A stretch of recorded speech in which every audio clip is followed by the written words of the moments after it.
नमस्कार, स्वागत है आपका बोलता हिमाचल पर। आज है 14 मार्च 2025 और हिमाचल प्रदेश से जुड़ी हुई आज की बड़ी खबरों की जानकारी अपडेट्स हम आपके लिए लेकर आए हैं। हमेशा की तरह आप इस वीडियो को लाइक कर दीजिएगा। चैनल पर नहीं जुड़े चैनल को आप सब्सक्राइब जरूर करें। पेश है आज की सबसे बड़ी खबरें। हिमाचल प्रदेश में प्रति व्यक्ति आय में 22,430 रुपए की बढ़ोतरी। मुख्यमंत्री की गैर मौजूदगी में गुरुवार को उप मुख्यमंत्री मुकेश अग्निहोत्री ने हिमाचल प्रदेश विधानसभा सदन में आर्थिक सर्वेक्षण 2024-25 पेश किया। ये रिपोर्ट हिमाचल प्रदेश सरकार के आर्थिक एवं सांख्यिकी विभाग की ओर से तैयार की गई है। अग्रिम अनुमानों के अनुसार वित्तीय वर्ष 2024-25 के लिए प्रचलित भावों पर हिमाचल प्रदेश का सकल राज्य घरेलू उत्पाद GSDP 2,32,185 करोड़ रुपए होने का अनुमान है, जो वित्तीय वर्ष 2023-24 में 2,10,662 करोड़ था। ये वित्तीय वर्ष 2024-25 के लिए 10.2% की प्रभावशाली वृद्धि दर प्रदर्शित करता है। वित्तीय वर्ष 2024-25 के प्रचलित भावों पर प्रति व्यक्ति आय वित्तीय वर्ष 2023-24 में 2,34,782 की तुलना में 2,57,212 अनुमानित है, जो 9.6% की वृद्धि दर्शाता है। इस तरह प्रदेश में प्रति व्यक्ति आय 22,430 रुपए बढ़ी है। HPU Shimla BBA, BCA, BTA, BVO courses की डिग्री पूरी करने में श्रेणी सुधार के लिए एचपीयू ने दिया स्पेशल चांस।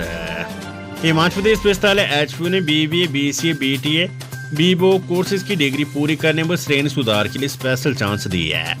सत्र 2018-19 में इसके बाद के विद्यार्थियों को ये मौका मिला है। विश्वविद्यालय की कार्यकारी परिषद EC से इसको लेकर पूर्व में मिली मंजूरी के बाद वीरवार को इस संबंध में अधिसूचना जारी करते हुए इस स्पेशल चांस के तहत परीक्षाओं में बैठने के लिए परीक्षा फॉर्म बिना विलंब शुल्क 29 मार्च तक ऑनलाइन भरे जा सकेंगे। In professional courses BBA, BCA, BTA, BVO courses की एवं सेमेस्टर की परीक्षाएं अप्रैल माह में आयोजित होगी और स्पेशल चांस के तहत विद्यार्थी 20,000 रुपए प्रति सेमेस्टर फीस देकर परीक्षाएं दे सकेंगे। विधानसभा सत्र चिंतपूर्णी माता मेले को देंगे राज्य स्तर का दर्जा, कंधार के बयान पर आपत्ति। उप मुख्यमंत्री मुकेश अग्निहोत्री ने कहा है कि चिंतपूर्णी माता के मेले को राज्य स्तर का दर्जा दिया जाएगा। आम्ब रेलवे स्टेशन का नाम मंदिर के नाम पर रखने का प्रस्ताव केंद्र सरकार को भेजा जाएगा। उन्होंने कहा है कि वहां सेल्फी पॉइंट भी बनाया जाएगा। प्रदेश के सभी बड़े मंदिरों को संवारने के लिए मास्टर प्लान तैयार किया जा रहा है। विधायक केवल सिंह पठानी और सुदर्शन बबलू के सवाल पर जवाब देते हुए उप मुख्यमंत्री ने कहा है कि विभाग के पास बजट की कोई कमी नहीं है। देश के बड़े मंदिरों की तर्ज पर प्रदेश के मंदिरों को भी संवारा जाएगा। प्रसाद योजना के तहत मां चिंतपूर्णी मंदिर का विकास करने के लिए 56.67 करोड़ रुपए की DPR केंद्र सरकार को दिसंबर में भेजी गई है। स्वदेश योजना 2 के तहत जिला कांगड़ा में पोंग बांध को पर्यटन की दृष्टि से विकसित करने के लिए DPR तैयार कर भारत सरकार को भेज दी गई है। इकोनॉमिक सर्वे रोजगार दिलाने में हिमाचल प्रदेश पड़ोसी राज्यों से अव्वल। 2023-24 में बेरोजगारी दर 5.4% है। रोजगार दिलाने में हिमाचल प्रदेश पड़ोसी राज्यों और भारत के औसत से बेहतर रहा है। आवधिक श्रम बल सर्वेक्षण 2023-24 के अनुसार समस्त आयु की श्रम बल भागीदारी दर हिमाचल प्रदेश के लिए 7.5, उत्तराखंड के लिए 46.2, पंजाब के लिए 43.7, हरियाणा के लिए 37.4 और भारत में 45.1% रही है। महिलाओं के लिए दर उत्तराखंड को छोड़कर इन राज्यों और पूरे भारत से आगे रही है। ये 2 गुने से अधिक रही है। ये सर्वेक्षण राष्ट्रीय नमूना सर्वेक्षण संगठन और राष्ट्रीय सांख्यिकी कार्यालय की ओर से किया गया है। ये खुलासा हिमाचल प्रदेश आर्थिक सर्वेक्षण 2024-25 में हुआ है। इसे सदन के पटल पर रखा गया है। रोजगार केंद्र के आंकड़ों के अनुसार प्रदेश में पंजीकृत बेरोजगारों की संख्या 6,75,671 है। इनमें सबसे ज्यादा कांगड़ा में 1,38,191 और मंडी जिले में 1,35,106 बेरोजगार हैं। शिमला में 58,420, चंबा में 52,065, सिरमौर में 50,288, हमीरपुर में 49,159, ऊना में 45,538, बिलासपुर में 45,239, सोलन में 37,704, कुल्लू में 36,879, किन्नौर में 6,240, लाहौल स्पीति में 4,177 बेरोजगार पंजीकृत हैं। विशेष रोजगार कार्यालयों में 16,665 दिव्यांग कार्यरत हैं। चुनावों से पहले बैंक खातों में पैसा डलवाने पर हंगामा, नारेबाजी कर सदन से गए भाजपा विधायक।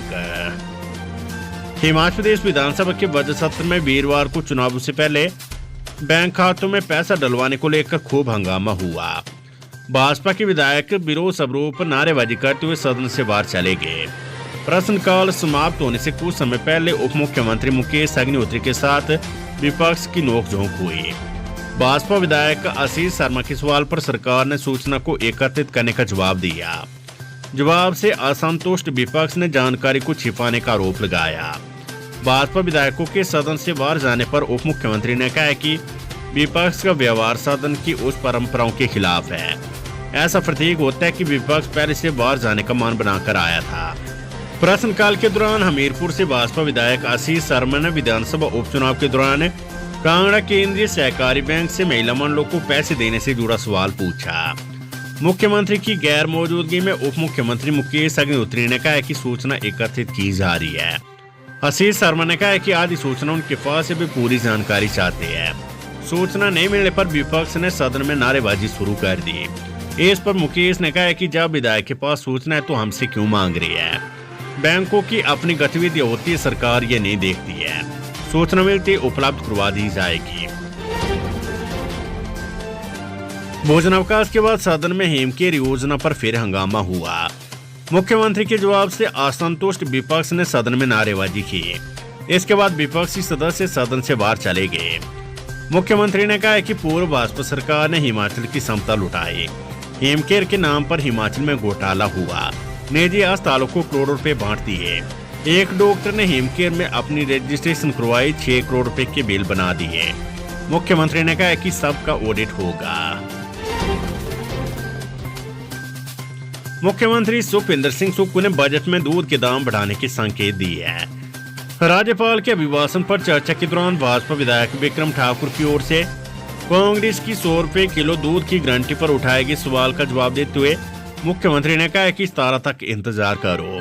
ग्रामीण अर्थव्यवस्था को मजबूत करने के लिए 100 क्या 110 और 120 रुपए किलो भी रेट तय करेंगे। सुजानपुर सैनिक स्कूल के नए हॉस्टल के लिए सीएम सुक्खू ने की 3 करोड़ रुपए देने की घोषणा। मुख्यमंत्री सुखविंदर सिंह सुक्खू ने गुरुवार को हमीरपुर जिले के सुजानपुर टेरा सैनिक स्कूल का दौरा किया और स्कूल परिसर में चल रहे मरम्मत कार्यों का निरीक्षण किया। उन्होंने लोकमान विभाग के अधिकारियों को इन कार्यों में तेजी लाने के निर्देश दिए हैं। उन्होंने स्कूल के नए हॉस्टल के निर्माण के लिए 3 करोड़ रुपए देने और स्कूल के बजट में वृद्धि की भी घोषणा की है। मुख्यमंत्री ने कहा कि स्कूल के ग्राउंड में सिंथेटिक ट्रैक की व्यवस्था की जाएगी। मुख्यमंत्री सुक्खू ने कहा कि सैनिक स्कूल के विद्यार्थियों की डाइट मनी को 10 रुपए से बढ़ाकर 50 रुपए और स्थानीय विधायक के माध्यम से स्कूल के लिए एम्बुलेंस का प्रावधान किया जाएगा। मुख्यमंत्री सुक्खू बोले, अब लड़ाई नहीं लड़ा जाएगा युद्ध। अगले विधानसभा चुनाव में 48 सीटों के साथ सत्ता में आएगी कांग्रेस। मुख्यमंत्री सुखविंदर सिंह सुक्खू ने कहा कि अभी तक उन्होंने 40 सीटों के लिए लड़ाई लड़ी है, लेकिन अब 3 वर्ष में सरकार लड़ाई नहीं बल्कि युद्ध लड़ेगी और अगले विधानसभा चुनाव में 48 सीटों के साथ सत्ता में लौटेगी। मुख्यमंत्री ने वीरवार को विधानसभा में राज्यपाल के अभिभाषण पर सत्ता पक्ष द्वारा लाए गए धन्यवाद प्रस्ताव पर हुई चर्चा के जवाब में कहा कि भ्रष्टाचार के लिए सरकार में कोई जगह नहीं है। उन्होंने कहा कि उनकी सरकार भविष्य में भ्रष्टाचार के दरवाजों को और सख्ती से बंद करेगी। उन्होंने कहा कि सरकार विकास कार्य में कोई कमी नहीं आने देगी। मुख्यमंत्री ने कहा कि पूर्व भाजपा सरकार ने राजनीतिक लाभ के लिए प्रदेश की समता को लुटा दिया, लेकिन उनकी सरकार अब राज्य की समता को न लुटने देगी और न ही लुटाएगी। मुख्यमंत्री ने विपक्षी भाजपा पर उनकी छवि खराब करने के लिए सोशल मीडिया के माध्यम से टारगेटेड कैंपेन चलाए जाने का दावा किया है। उन्होंने कहा कि सरकार ने सीआईडी के माध्यम से ऐसे 19 मामलों की पहचान की है। मुख्यमंत्री ने इस तरह का अभियान चलाने वाले सोशल मीडिया के लोगों को चेतावनी दी है कि अब कानून बदल चुके और गलत तथ्य पेश करने पर सोशल मीडिया पर ऐसा अभियान चलाने वालों की जवाबदेही तय होगी। मुख्यमंत्री ने कहा कि पूर्व सरकार ने कानूनी प्रावधान होने के बावजूद पीसी एंड एनडीपीएस एक्ट को गंभीरता से लागू नहीं किया। उन्होंने कहा कि मौजूदा सरकार ने नूरपुर में ड्रग माफिया से जुड़े एक व्यक्ति की संपत्ति को तोड़ डाला और इस तरह के 300 अन्य लोगों और उनकी संपत्तियों की पहचान की गई है, जिन पर जल्द कार्रवाई होगी। मुख्यमंत्री ने कहा कि वर्ष 2024-25 में पुलिस ने 25.42 करोड़ रुपए की ड्रग तस्करों की संपत्ति को अटैच की है। उन्होंने कहा कि प्रदेश में सरकारी कर्मचारी भी चिट्टे की तस्करी में शामिल पाए गए हैं। इनमें 8 पुलिस कर्मचारी भी शामिल है, जिनमें से 2 को बर्खास्त कर दिया गया है। मुख्यमंत्री सुखविंदर सिंह सुक्खू ने जल्द ही IGMC शिमला, हमीरपुर और नेरचौक मेडिकल कॉलेजों में आधुनिक MRI मशीनें स्थापित करने की घोषणा की है। उन्होंने कहा कि जिस तरह से MRI मशीन एम्स में लगी है, वैसी मशीनें अब इन अस्पतालों में लगेगी। उन्होंने NPS के तहत केंद्र के पास जमा 10,000 करोड़ में से 5,000 करोड़ पर भी सरकार का दावा जताया।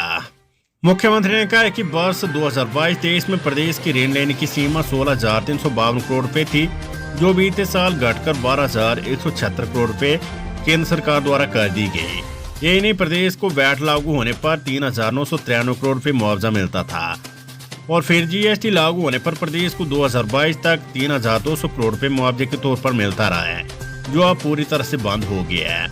उन्होंने कहा कि वर्ष 2021 में प्रदेश को मिलने वाली 11,421 करोड़ रुपए की RDG अब घटकर वित्त वर्ष 2025-26 में 3,257 करोड़ रुपए रह गई है।